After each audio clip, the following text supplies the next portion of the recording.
Here we have a typical ogre. Typical in the way of being very ogreish. But as you and I, or anyone knows, ogres are a peculiar species. First of all, and foremost, they have an inhuman ability to consume snacks in a way that is quite indescribable.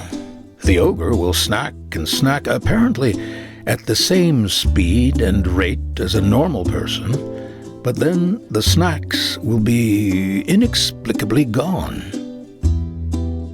Such is the power of ogres. It is also important to note that ogres are very honest creatures and name themselves based on the truest state of their innermost feelings. This ogre was content. Therefore, he was named Content Heart. And he was fine with it, all up until the fateful day in which his heart changed, which was where our story starts.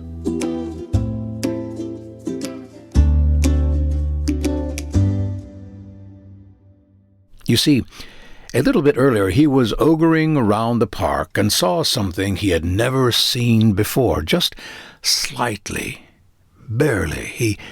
He almost missed it. But in the moment he saw it, he knew exactly and perfectly what it was. Love.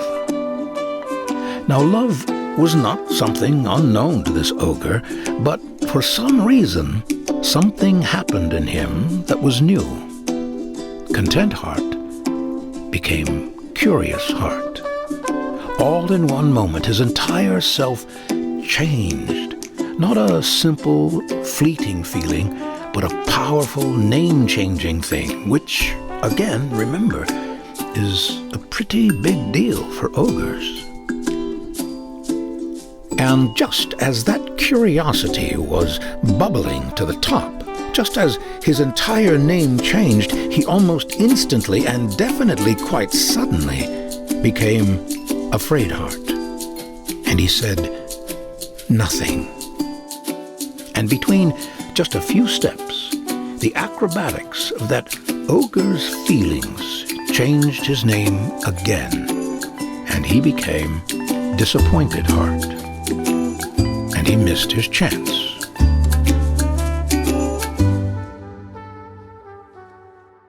So, later, sitting on that park bench, Disappointed Heart was wallowing. Truly wallowing. If only I could express the significance of the flippings of that ogre's heart.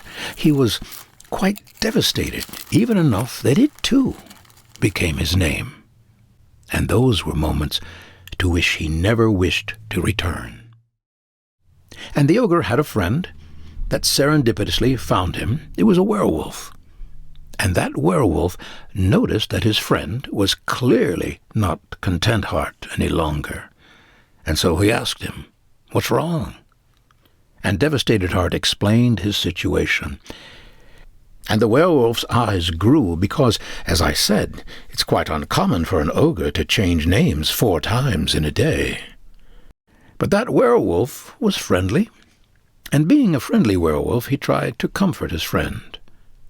But nothing he said was working. So he just sat with him for a while, and he offered him some snacks. And his not saying anything in its own way sort of said, "You know, I could say it's all going to be all right. I could say you'll be okay. But I don't know that it will. What I can say is that she's probably still out there, and maybe you won't find her, but maybe you will. What's for sure is it'll be an adventure."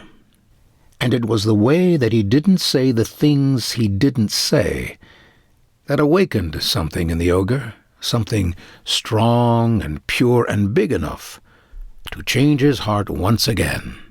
And he became a little bit more determined heart. And he got up and went away to start to see if he couldn't find that lady.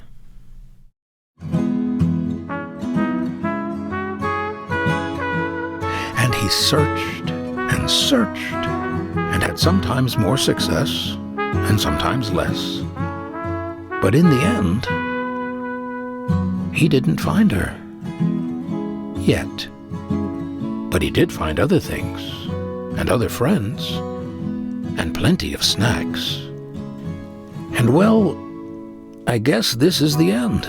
Sorry if it's kind of rushed. Actually, does it feel rushed? Sorry if it does. I don't know. I thought it was good. And you know what? Yes, this is the end.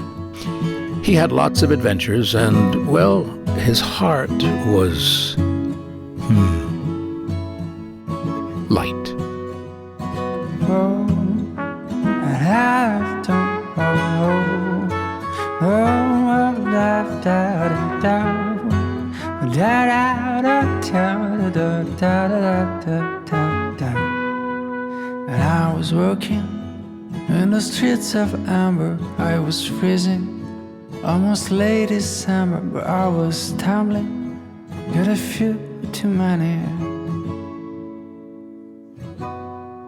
And take a fright, someone popping up from the night. This is more, do you have a light?